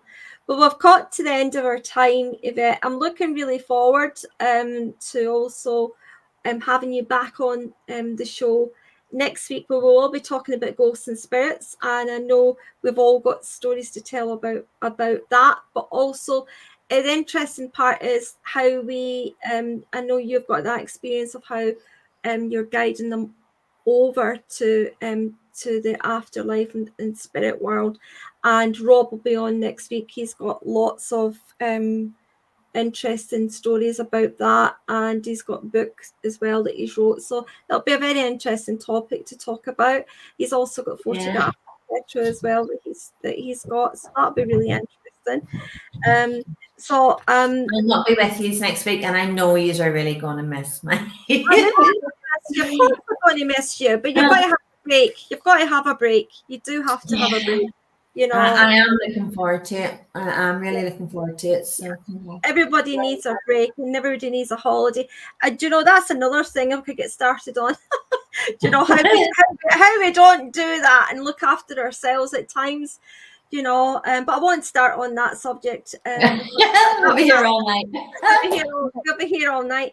But before we close over, I've got a few things I would like to mention, but I would like to also thank Yvette Cruz for being on. I'm looking forward to part 2 next week. A lot of interesting stuff's coming up, so I'm looking forward to having you on with us. And thank you for being on here this evening. Thank you for having me. Yeah, absolutely. I've got a few things I'd like to mention. I will be at Aberdeen Spiritualist Centre and Healing, and it will be this Saturday that I will be there. I'm doing a workshop on the Saturday. I think it's 10 o'clock till 4. So if anybody's interested, please contact Aberdeen Spiritualist Centre and Healing. they're taking bookings, and I know they've got quite a lot of bookings so far. So if you're interested in the workshop on the Saturday, it will be Ignite Your Soul, a mediumship for beginners and progressive group. And Sunday morning, I will be doing the divine service at the centre as well. I'd also like to just mention as well, Thursday, June the 27th at the Arden Cable Hotel in Helensburgh in Scotland. There will be a mediumship and psychic demonstration, plus angel card readings and an angel card to take home for those who have had their readings on that night. There will be 2 free prizes in a competition as well, and it will be 7:30 to 9:30 with Stuart Latimer and myself. Tickets can be bought through Eventbrite or through me. Just contact myself either through my website or email or through Facebook. Sunday, the 23rd of June, if anybody's interested in this, it's the Sparkle of Light Spiritual Centre and School online, and it's a beginners and progressive workshop that I will be running. It is on from 1 o'clock till 5, and anybody interested in knowing a little bit more about it, get in touch with me. Tickets can be bought through Eventbrite or through myself, but if you want more information, just get in touch. What about yourself, Judith? What's been going on with you? What's happening? Well, my episode 7 of Prophetic News is out this Sunday. I'm looking forward to it. Spirit's been really kind of mixing it up amongst. They're giving some predictions, but then they're really unraveling the truths. I'm loving it. They're really kind of showing us what we think is secrets and mysteries, or what we believe. They're very much showing us the simple truths. To not everything is what black and white. So that episode 7, it's doing really well. So I'm looking forward to it. It's out this Sunday. And with the circle, I was going to say sparkle. I'm with the Circle of Light Spirituals Church on the 13th of June. I'm doing their service, so I look forward to doing that. They're always so lovely. And I'm putting together my podcast. And my podcast, I think, will be once a month with Jolene Del Masso from Australia, a lovely medium, and it's about Spirits podcasts. So it's their voice, their podcast is what it's called. And it's very much following on from the Prophetic News, as where it's not for like messages of readings or whatever. It's for people to interact live, ask questions, and Spirit will, as in, what we were talking about earlier, the Antarctic, the North Pole, all the secrets and the conspiracies that we hear, and all the secrets of the world. So it'll be about that. And I very much want to give Spirit that platform, because everything I do, it's always Spirit based. And I feel they deserve that platform, That's why I started this. That's why I started it.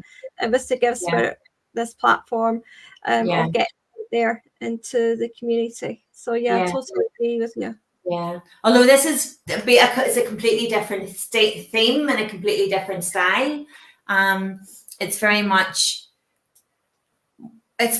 open to what people are at. It's not for live readings, and it's not for chat, like as in guests or anything like that in any way. It's basically really for people to ask those questions. Why is the moon not real? Explain why is the moon not real, and let Spirit come back and answer those questions. So it's very much like that. It's very much about the wonders of the world. I want to say like that, wonders of the world. And at the moment, I'm priming it for once a month, because I am up and running with my new website now. I want to get out and do other things. So it's very important that I set a sensible goal. So I'm looking forward to it, because I always like to do things something different in that sense. So I am looking forward to it, because you never know. You know, yes, it could be the white wall, or it could be about the North Pole and the star constellations, but that's what it's very much about. It's very much about the wonders of the world. Great, great. What about yourself, Yvette? What have you got coming up? What have you got? Well, just regular work in the regular world, really. I actually have like a day job where I just do administration, so I'll be just doing that, to be honest with you. I actually have a couple of healing sessions with people in the evenings, and yeah, that's it. I'm not really out there on social media and platforms and stuff, but that will change. I've already been told that's going to change. And it's okay for people to contact you, Yvette, if people listening tonight enjoyed what you do and would like to try it themselves. Can they contact you? Yes, of course. I'll leave my details with you guys. And I've been putting it on anyway, darling. Oh, because I was under the assumption that's what I was to do. So so because I was given your details, so I put it on and it's been under you.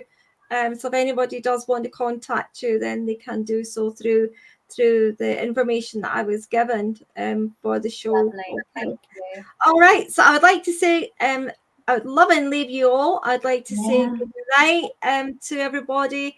I'd also like everyone to please look after yourself. Subscribe. Yeah. I thought that's what you were going to say. I was saying yes. Yeah, please subscribe. Please, it's free. It does help us. It helps us a lot. Okay. So, and on saying that, I would like to say good night.